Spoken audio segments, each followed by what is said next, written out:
What's up, Lego builders? Welcome back to Coconut Brick Studios for this mock showcase for my newest mock. This is a scouting patrol on the planet of Naboo. So before I get into the techniques of this mock and some cool building things that I want to show you, I'm going to give you a brief rundown of the story. So you've got my custom Rhino Company clone troopers right here on a scouting patrol with some Gungan warriors. If you're not familiar with my custom Rhino Company, I would recommend checking out that video where I showcase them. I'll put a link to that up in the top of the video.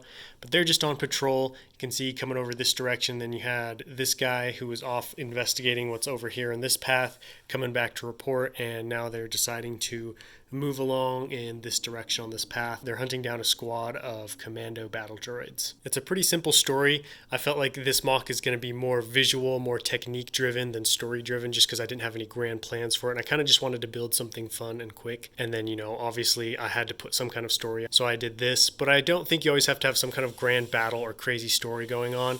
I felt like these guys just walking along a path was still a pretty cool and interesting mock. It's still a pretty cool little story to portray, and I think it turned out pretty good. If you step back and look at the mock from a distance, you can see it's basically split into two parts.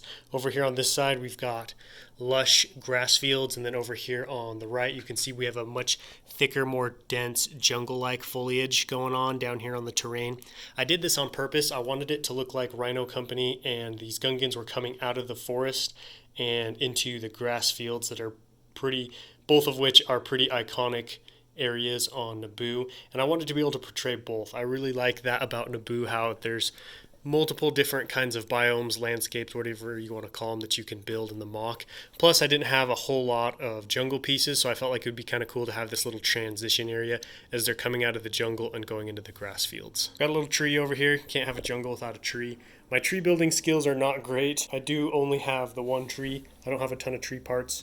I would like to get more in the future, but I feel like it turned out pretty nicely. I don't know, not much to say about it. I'm pretty happy with how it turned out. Now over here in kind of the middle back of the mock, you have what is the centerpiece and kind of the inspiration behind this whole mock, and that is this statue head. If you remember in Star Wars Episode 1, Phantom Menace, when they go to the Gungan sacred place, there's a bunch of heads that look kind of like this that are kind of like half buried in the ground, kind of like ancient relics. I always thought that was a cool idea and was something that I wanted to recreate, and then I was watching a stop motion not too long ago, and there was a kid who had built some heads for a stop motion. This is what they look like. So I copied them the best I could. I did have to make a few little changes of my own, but I'll link that stop motion down below in the description.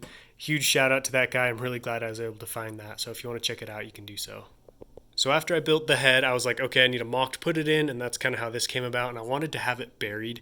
And this was probably one of the toughest things to figure out on the mock, was trying to figure out how to bury this giant head in the ground and make it look like, it was actually buried there. The way I buried it was I took a bunch of bricks and plate and made a rough outline around the statue. So there are a bunch of gaps and holes, kind of like you can see right there, and it didn't look super great. What really sells it and what really improved the look of it all was when I surrounded the entire outline of that hole with all different kinds of plants and flowers, shrubbery, basically anything I could put to make it look like it was overgrown, to make it look like it was growing around and in the crevices, and that filled up pretty much all of them. You can see it's a pretty seamless fit.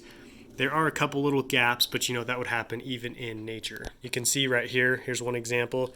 There's a big hole right there, and all I did was shove this plant in right there, and then it looks like it's just growing out of the back of the head. So I'm really happy with that, and that's kind of a little bit of advice for anybody who's trying to bury something with Lego, which can be tough because bricks are rigid and not super round. Building oval-like or round shapes is kind of tough. So build yourself a rough frame and don't worry if there are gaps, and use little terrain pieces like flowers or plants to kind of fill in those gaps, and you can see you can bury something pretty effectively. And then I even had some plants kind of grow over the top of the head and making it look even more a part of this hill. Here's another little look at the squad moving out of the jungle. So these are just my regular Rhino Company clone troopers. I did put a blue cape on the front and the back. These are to simulate some kind of rain poncho or cloak, just something to kind of cover themselves with, since they were moving through a wet jungle. It could have been raining, there's always dew and all kinds of condensation. So this is kind of just to protect them a little bit from the elements. Over here on the back side of the tree, you can see I've got some roots growing out from the tree. These are actually the Indiana Jones whips. I've got a couple of them. There's another one underneath that plant there, just snaking off in that direction. I really like using the whips for roots because you can get all kinds of crazy twists and turns that you couldn't otherwise with bricks and plate. Then you can see it's slowly wrapping around the torso of a droid, slowly making the body disappear. Over here on this side, we have the beginnings of the grass field. This was all pretty simple, basically just place down grass pieces with a couple patches of flowers to add some color and just break up the terrain a little bit. And then right here you can see this is where the path is. It's pretty well trodden, so the grass has been beaten down, and you can see I've got a little island right here with the path going on either side of it. This was one of those little unnecessary details that I just felt like made this look more realistic. Instead of just having one set path, you kind of have one meander off to the side and then join back in with the main path up over there. Here is that root technique again I was telling you guys about with the Indiana Jones whip. The terrain over here is really just a bunch of those bamboo plants placed on top of each other with a bunch of other random plants thrown in. You know, jungles are very vibrant, have all different kinds of plant life, so I just basically put everything I had over there. Well, that basically wraps up this showcase video. I really hope you guys liked this mock. I had a ton of fun building it. I don't get to do freeform very often, so it was really fun to practice that, even though it was kind of tough. Hopefully I can start to do more of that and improve, as I would like to start putting out more mocks like this on the channel. Just small little side projects that help give me a break from, my larger mock projects. All that being said, thank you guys so much for watching. Don't forget to let me know what you thought about this mock down below in the comments. And of course, if you're new to the channel, please consider subscribing so you don't miss out on any future content. But until next time, happy building.